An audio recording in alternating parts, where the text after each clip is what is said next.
चलिए भैया बता देते हैं कि पूरे मध्य प्रदेश में मध्य प्रदेश ग्राम पंचायत सचिव की बम्पर भर्ती निकल के आ रही है और आपके पूरे 23,000 पद निकल के आ रहे हैं। 23,011 पद निकल के आ रहे हैं जिसकी हम लोग चर्चा करने वाले हैं। तो आपको बता दें कि मध्य प्रदेश ग्राम पंचायत में ऐसा कैसे पहली बार की 23,000 से ज्यादा पदों पर भर्ती होने वाली है और इसका आपका ऑफिशियल गैजेट अब आपका नोटिफिकेशन जारी हो चुका है जिसकी हम लोग चर्चा स्टेप बाय स्टेप करने वाले हैं। और बहुत सालों के इंतजार के बाद अच्छी खासी पोस्ट निकल के आपकी आ रही है। जैसा कि मेरे आप स्क्रीन में देखेंगे कि आप लोगों को दिख रहा होगा कि यहां पर ग्राम सचिव ग्राम पंचायत का क्या शैक्षणिक योग्यता और आपको वहीं का बोला जाए तो पूरे कितने क्या पद आपके रहने वाले, कितने क्या सैलरी रहने वाली, ये लगभग आपको तमाम चीजें आपको दिख रही होंगी। 23,011 पद दिख रहे हैं आपके पूरे 52 आपके जिलों में दिख रहे हैं, अलग अलग जिलों में निकल के आ रही है। तो स्टार्ट करते हैं वीडियो को और ज्यादा टाइम वेस्ट न करते हुए, ठीक है।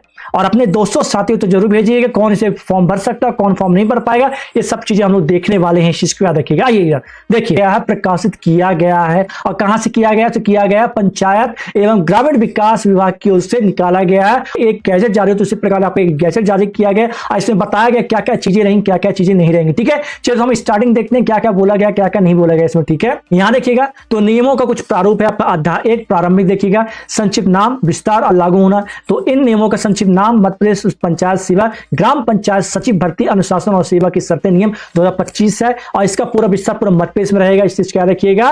और याद रखिएगा कि अधीन स्थापित ग्राम पंचायतों के लिए स्वीकृत सचिव के पदों तथा इस अधिनियम के अधीन ग्राम पंचायत सचिव पद धारण करने वाले प्रत्येक व्यक्ति पर को लागू होगा, ठीक है। और यहां पे बताया जा रहा है GRS से अभिप्रेत महात्मा गांधी राष्ट्रीय रोजगार गारंटी अधिनियम भी देख लेंगे, मिलेगा इसमें ग्रामीण रोजगार गारंटी देखेंगे, इसमें ग्राम रोजगार सहायक का भी देखेंगे। अभी इस चीज को याद रखिएगा। आगे आए तो याद रखिएगा यहां पर कौन लोग फॉर्म भर पाएंगे, तो याद रखिएगा गृह ग्राम पंचायत से अभिप्रेत मतलब सक्षम पदाधिकारी द्वारा वास्तविक स्थानीय निवासी प्रमाण पत्र में उल्लेखित वह ग्राम पंचायत जिसका कि अभ्यर्थी ग्राम पंचायत सचिव है, निवासी वहीं का आपका फॉर्म भरना पड़ेगा, ठीक है, जहां से निकाला गया है। आगे हैं भैया। अब यहाँ पदों का किस प्रकार वर्गीकरण करना है, वेतनमान कितना रहेगा, तो याद रखिए पदों की सचिव की संख्या कितनी रहेगी, तो सचिव के पदों की संख्या अनुसूची 1 में विन्यास किए गए अनुसार है जो आगे रहेगी। और सचिव के पदों की संख्या किसी जिले में ग्राम पंचायत संख्या के बराबर होगी, परंतु राज्य सरकार आवश्यकता पदों में संख्या में परिवर्तन कर सकेगी, ठीक है। चलिए आगे आइए। और यहां पर याद रखिएगा ये सबसे इंपॉर्टेंट एक पॉइंट देखिए, ग्राम रोजगार सहायकों के लिए कोटा फिक्स रहेगा, इसमें याद रखिए। तो सचिवों के कुल रिक्त पदों के विरुद्ध प्रत्येक आरक्षित श्रेणी में रिक्त पदों का 50% कोटा ग्राम रोजगार सहायक भर्ती के लिए आरक्षित रखा जाएगा। किसके लिए रखा जाएगा, तो ग्राम रोजगार सहायकों के लिए आरक्षित रखा जाएगा। और कोई ग्राम रोजगार सहायक जो सचिव के रूप में नियुक्त किए जाने के इच्छुक हो, जिसने ग्राम रोजगार सहायक में 5 वर्ष की क्या किया हो, सेवा भी नहीं किसी व्यवधान सफलतापूर्वक कर ली हो, तो उनको क्या 50% का क्या कोटा उन्हें मिलेगा। इस चीज को याद रखिएगा, ठीक है। और याद रखिएगा इसका जो एग्जाम कराएगा, किसके द्वारा कौन एग्जाम कराएगा, इसका आपका मध्य प्रदेश ग्राम पंचायत सचिव का तो कर्मचारी चयन मंडल करवाएगी, याद पात्रता परीक्षा आयोजित करेगा, मतलब आपका ESV पेपर कराएगी, इसका इस चीज को याद रखिएगा, ठीक है। और पात्रता परीक्षा परिणाम के आधार पर कर्मचारी चयन में पात्र अभ्यर्थी जिलावार और श्रेणीवार योग्यता सूचियां तैयार की जाएंगी और कर्मचारी चयन मंडल और रिक्त पदों की संख्या 15% अभ्यर्थियों की एक प्रतीक्षा सूची भी योग्यता सूची के अनुसार तैयार की जाएगी, मतलब आपका एक ही इसमें पेपर रहने वाला, ठीक है। आगे आए देखिए। और इसमें यदि ये इसमें CPCT क्या दी गई, याद रखिएगा CPCT में इसमें मांगा गया, इस चीज को याद रखिएगा। आइए अब तो इसमें देख लेते हैं कितना वेतनमान रहेगा। तो सचिव एक स्तर पर 1 पर आपका, तो सचिव में जो भी रहेगा याद रखिएगा, सचिव के रूप में कार्यभार ग्रहण करने की तारीख से 2 वर्ष की सेवा पूरे होने तक आपका 10,000 आपका वेतन है, कितना रहेगा, 10,000 प्रतिमाह रहेगा।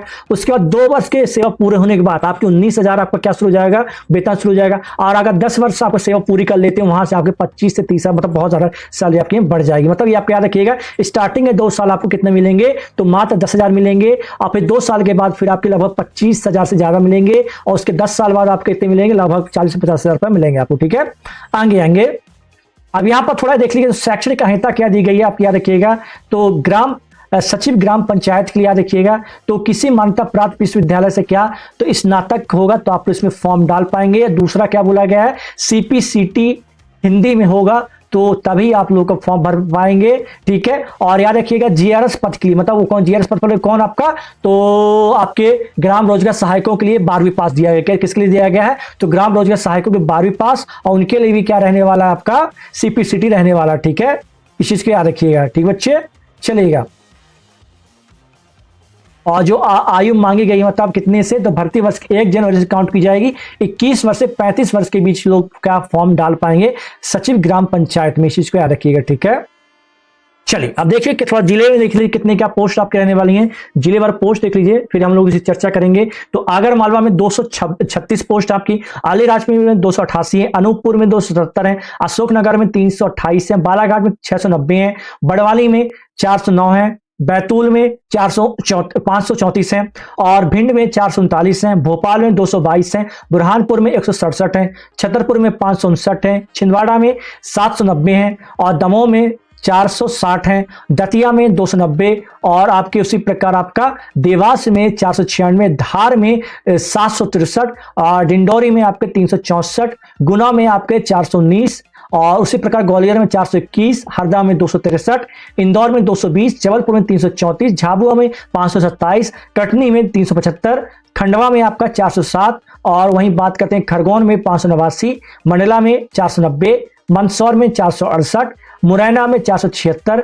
नर्मदापुरा में 427, नरसिंहपुर में 450, नीमच में 243, और निवाड़ी में 136, और पन्ना में 386, और रायसेन में 521, राजगढ़ में 622, और रतलाम में 419, और सबसे ज्यादा मुझे लग रहा है कि रीवा में 820, और सागर में 765, और सतना में 695, सीहोर में 542, सिवनी में 635, शहडोल में 390, शाजापुर में 352, और श्योपुर में 236, और आपके शिवपुरी में 587, सीधी में 400, सिंगरौली में 316, और टीकमगढ़ में 324, और उज्जैन में आपके 609, उमरिया में 236, और बिदसा में 577, लगभग कुल मिला के कितना आपका 23,011 पद आपके रहने वाले हैं। कहा जाए सबसे ज्यादा जो पोस्ट आपके कहाँ है आपके, तो रीवा में रहने वाले, ठीक है।